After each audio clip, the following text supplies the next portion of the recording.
Hey guys, what's up? Welcome back to GTA Robot. Here is Grand Theft Auto 10 things about Trevor that make no sense. Number 10, he's a free man by the time the story begins. It's made pretty clear in the first GTA 5 mission that Trevor is unstable, to say the least. Out of the 3 robbers on North Yankton, he definitely stands out for having a particular fondness towards violence, death, and crime in general, so it's certainly a wonder that he's still a free man before you tackle the police for the very first time.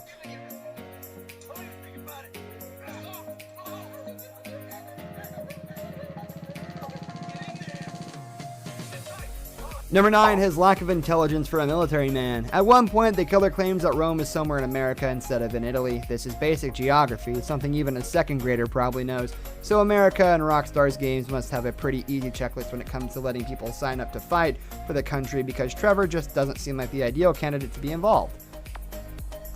Alright, so after we've called Trevor, let's go ahead and give a call to Michael. Number 8, his brutal killing of Johnny Klebitz. As far as character introductions go, Trevor is definitely memorable. While fans were able to play a Stephen Ogg's character during the first mission, they're then forced to wait a while for him to appear again, but when he does, it's certainly worth it. Trevor makes an empathetic entrance, brutally crushing the skull of Johnny Klebitz, the protagonist of GTA 4, The Lost and the Damned. Number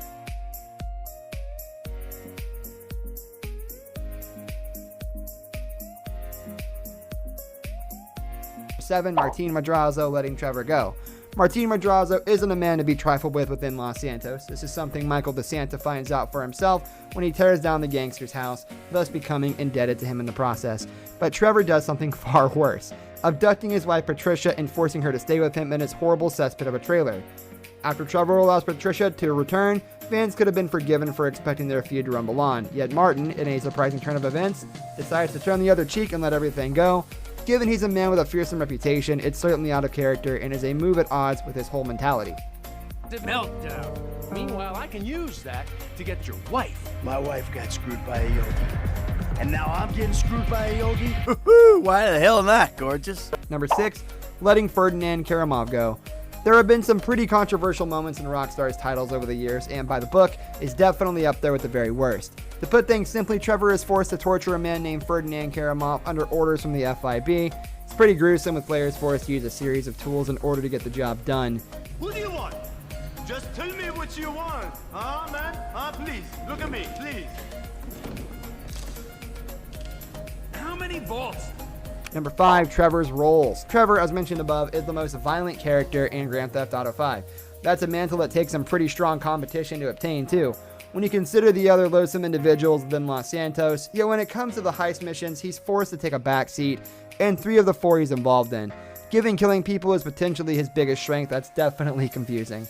Number 4, sleep issues. Chances are, story mode GTA players don't take naps very often. After all, in order to save the game, all you need to do is bring up your in-game phone, press a couple of buttons, and you're good to go. Yet if you decide to give your character some snooze time, there's something bizarre to be found.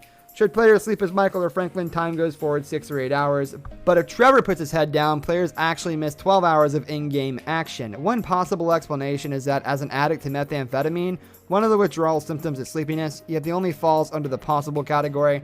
Therefore, this warrants a spot on the list. Number 3, his clown phobia. Like many people around the world, Trevor isn't the biggest fan of clowns. On more than one occasion, the crazed killer will admit he detests them. However, bizarrely, the character is still able to get a tattoo of a clown from one of the many parlors littered around Los Santos. This makes very little sense given his phobia. After all, arachnophobes aren't likely to get a tattoo of a spider on their body, so Rockstar should really have allocated in the clown tattoo to other characters instead. Number 2 is accents. Trevor gets pretty upset when he's being mocked for being Canadian. It's definitely not nice to poke fun at other people from where they're from, and even somebody as unhinged as Stephen Ogg's character is bound to feel pretty emotional if they become the butt of jokes.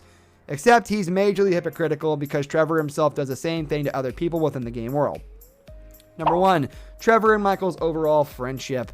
Out of all the things on this list, Trevor's friendship with Michael may just be the most confusing. How did they become friends? Obviously, the GTA 5 main story lifts the lid on their relationship, revealing they've been in cahoots for a few years before their robbery in North Yankton went wrong. However, given their such polarizing opposites, it's still a mystery what endeared them to each other. Trevor usually likes his friends to be weak, as shown by his dominant relationships with Ron Howard and Wade, and Michael, while pushed around by his children and wife, Amanda, doesn't fall into the same category. This brings us to the end of our video. I hope you enjoyed it. Hit like if you did, and don't forget to subscribe to our channel. so you don't miss out on any of our videos in the future. With that, I'll see you in the next video.